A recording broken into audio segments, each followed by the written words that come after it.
Good morning बच्चों। आज हम पढ़ेंगे बीए बाद थर्ड ईयर का सेकंड पेपर भारत का भूगोल। ठीक है, भारत के भूगोल में आज हम जानेंगे भारत के अपवा तंत्र के बारे में। मैन रूप से भारत के अपवा तंत्र को मुख्यतः दो भागों में बांटा गया है, अरब सागर क्रम की नदियाँ और दूसरा बंगाल की खाड़ी क्रम की नदियाँ। ठीक है, अरब सागर क्रम की नदियों में आज हम सबसे पहले अरब सागर क्रम की नदियों का के बारे में बात करेंगे। इनमें सबसे पहले हम बात करेंगे आज सिंधु नदी तंत्र के बारे में।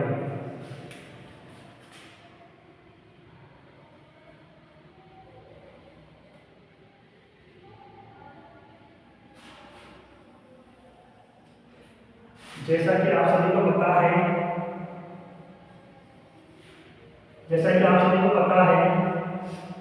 कि सिंधु नदी का जो उद्भव है वो कैलाश रेंज के पास मानसरोवर झील का एक भाग है चेमा युंगडुंग ग्लेशियर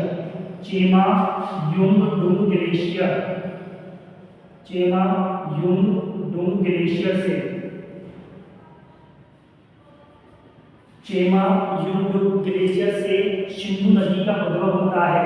और चेमा युंगडुंग ग्लेशियर को बोखरचू हिमनद के नाम से भी जाना जाता है। तो यहीं से एक नदी का उद्भव होता है, उस नदी का नाम है सिंधु नदी। ठीक है, सिंधु नदी जैसे कि आपको पता होगा कि सिंधु नदी को पाकिस्तान की राष्ट्रीय नदी के नाम से भी जाना जाता है। अगर हम उसको एक तकनीकी माध्यम में अगर हम उसको समझना चाहें तो एक हल्का सा इस तरीके से समझ सकते हैं। इसका जो रिलेशन है सिंधु नदी का वो हमारा पाकिस्तान से है। तो जिस प्रकार हमारे भारतीय सैनिक पाकिस्तानियों को भारत में आने पर इतना रोक लगा रखी है कि अगर वो अपनी पूरी दम लगाएं, अपना प्रेशर जो दम वगैरह लगाकर ही अंदर प्रवेश कर सकते हैं। ठीक है, फिर भी हमारी जो सेना है, भारतीय सेना है, उनको बाहर निकाल खदेड़ देती है और वो चिल्लाते हुए बाहर निकलते हैं। तो उसी कहानी के माध्यम से हम आज इसको जानेंगे। जिस तरीके से पाकिस्तानी हमारे भारत में दम लगाकर अंदर प्रवेश करते हैं, उसी प्रकार सिंधु नदी भी हमारे भारत में एक दमचौक नामक स्थान से प्रवेश करती है। इस स्थान का नाम है दमचौक नामक स्थान से प्रवेश करती है। तो ये नदी हमारे भारत में प्रवाहित होकर लद्दाख वाले रीजन से निकलकर, और ये मैंने जिस तरीके से आपको बताया था कि जिस तरीके से हमारे जो भारतीय सैनिक हैं पाकिस्तानी जब हमारे भारत में आ जाते हैं उनको जब खदेड़ते हैं बाहर तो वो चिल्लाते हुए बाहर निकलते हैं। तो उसी प्रकार ये सिंधु नदी यहाँ से जब भारत से जब निकलती है तो उस स्थान का नाम है चिल्लास नामक स्थान से ये जो नदी पाकिस्तान में प्रवेश करती है। मेन रूप से पाकिस्तान प्रवेश करने के बाद ये है इसी नदी के किनारे में लाहौर, पाकिस्तान का लाहौर शहर बसा हुआ है। इसी के पास पठानकोट है, इसी के पास ही कराची बंदरगाह है। कराची बंदरगाह इसी नदी के किनारे पर है। कराची बंदरगाह के बाद ये अरब सागर में प्रवाहित हो जाती है। अब हम बात करेंगे सिंधु नदी की जो सहायक नदियां हैं। तो देखो सिंधु नदी की जो सहायक नदियों में मुख्यतः हम बात करेंगे सबसे पहले एक नदी है झेलम नदी।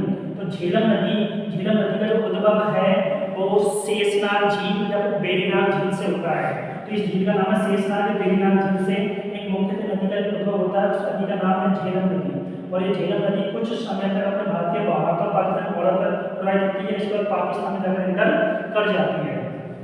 तो ये तो थी हमारी झेलम नदी।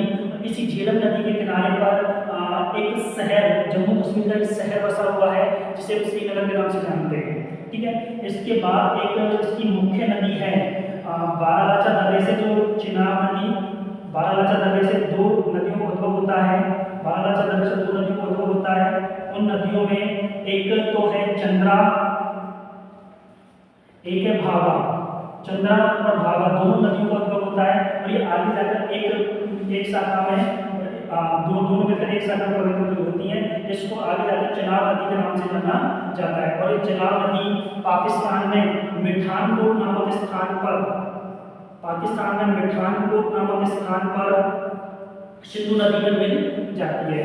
ठीक है, और ये जो नदी है इसके अलावा अगर हम इसकी तीसरी नदी जो सहायक नदी की हम बात करें वो है हमारी रोहतांग दर्रे से निकलती है। रोहतांग दर्रे से एक मुख्य नदी निकलती है जिसका नाम है रावी नदी। रावी नदी नदी रोहतांग दर्रे हिमाचल प्रदेश से निकलती है। तो यहाँ से निकलने के बाद यह जो नदी है हमारा पाकिस्तान में जाकर, यह नदी पाकिस्तान में जाकर, यह जो नदी है पाकिस्तान में जाकर सिंधु नदी चिनाब नदी में जाकर मिल जाती है। इसके अलावा अगर बात करें कि इसकी एक मुख्य नदी यहाँ पे एक मानसरोवर झील के पास ही एक झील है जिसे राक्षस ताल या पाकिस्तान के नाम से जानते हैं। तो यहीं से एक नदी का उद्भव होता है, उस नदी को सतलज नदी के नाम से जानते हैं।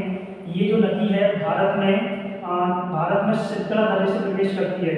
सतलज नदी भारत में शिप्तला दर्रे से प्रवेश करती है और शिप्तला दर्रे से प्रवेश करने के बाद यह जो नदी है आगे जाकर अपने हरिके बराज नामक स्थान पर यहीं पे एक नदी रोहतांग दर्रे से एक नदी और निकलती है जिसे ब्यास नदी के नाम से जानते हैं। रोहतांग दर्रे से ही ब्यास कुंड, रोहतांग दर्रे के पास ब्यास कुंड है, ब्यास कुंड से एक नदी निकलती है जिसको हम ब्यास नदी के नाम से जानते हैं। ये जो नदी है आगे जाकर हरिके बराज नामक स्थान पर सतलज नदी में जाकर मिल जाती है। तो यहीं से ये इन दोनों के जो संगम स्थल है, इसी संगम स्थल से एक नहर, भारत की सबसे बड़ी नहर परियोजना निकाली गई है जिसे ITMP के नाम से जाना जाता है। इसको ITMP के नाम से जाना जाता है। और ये नदी सतलज नदी आगे जाकर पाकिस्तान में चिनाब नदी में जाकर मिल जाती है। तो मुख्य रूप से अगर हम देखें कि ये जो हमने जो 5-6 नदियों के बारे में जाना है, देखो ये जो अगर एक ट्रिकी बेस पर देखा जाए इस नदी सिंधु नदी का जो अगवा क्षेत्र है सात से सिंधु से स्टार्ट होता है और सात सतलज पर जाकर खत्म होता है, ठीक है। और अगर हम इसमें पाकिस्तान की अगर अन्य नदियों की बात करें तो पाकिस्तानी क्षेत्र से एक तो यहाँ पे पाकिस्तान में एक तो काबुल नदी है, काबुल नदी जो पाकिस्तान में जो सिंधु नदी जो सहायक नदी के रूप में जानी जाती है। एक इसी के पास से एक नदी और है जिसे कोटम के नाम से जानते हैं। ये दोनों नदियाँ मुख्य रूप से पाकिस्तान प्रवाहित होती हैं और ये सिंधु नदी की सहायक नदी के नाम से जानी जाती है। इसके अलावा अगर हम बात करें सिंधु नदी की कुल लंबाई, सिंधु नदी की जो टोटल लंबाई है वो 2880 किलोमीटर है। सिंधु नदी की कुल लंबाई 2880 किलोमीटर है और इसकी भारत में जो लंबाई है वो हमारी 1114 किलोमीटर है। सिंधु नदी की भारत में लंबाई 1114 किलोमीटर है जबकि इसकी टोटल लंबाई 2880 किलोमीटर है। तो देखो अगर हम इसकी बात करें तो ये जो 6 जो नदियां हैं ये हमारे भारत में से प्रवाहित होती हैं। तो इसी के ऊपर एक सन 1960 में पंडित जवाहरलाल नेहरू के टाइम पे एक सिंधु नदी का समझौता हुआ था जिसमें कहा गया कि सिंधु नदी, झेलम और चिनाब इन तीनों नदियों का जो जल है वो पाकिस्तान उपयोग करेगा और बाकी जो 3 नदियां हैं रावी, ब्यास और सतलज, इन तीनों नदियों का जो पानी है, जो जल है उसका भारत उपयोग में लेगा, ठीक है।